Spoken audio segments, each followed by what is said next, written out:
Divisions between the Independent Electoral and Boundaries Commission and Kenyans living abroad have emerged following the Commission's recent visit to the U.S. to consult with the diaspora on how Kenyans living abroad are likely to vote in the next year's elections. In bringing out how it is done elsewhere, I must first of all state a preamble.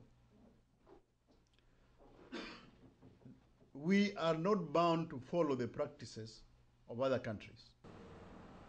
During their two-week tour of several states in America and arising from their consultations with Kenyans living abroad, several contentious issues emerged.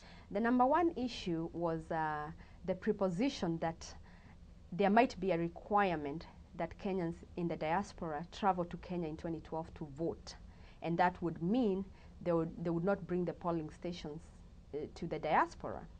The second issue was the proposition that voting rights for Kenyans in the diaspora would have to be realized progressively. And the third proposition was the possibility of a residency requirement that would require certain Kenyans who had lived abroad for a certain number of years to travel to Kenya to vote. The Commission argues that there's no time left between now and when the elections are likely to take place for the Commission to register all Kenyans living abroad while putting in place all the necessary laws and requirements for a free and fair elections.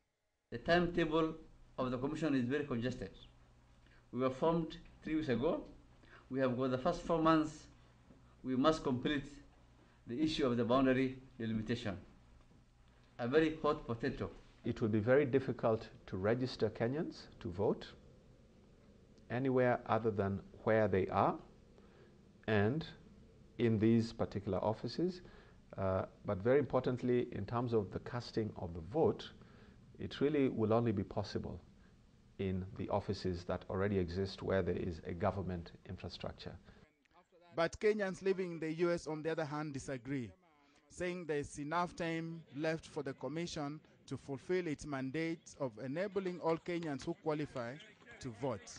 I believe there are some other locations they could use as voting stations, such as IOM offices, and these have been done by other countries.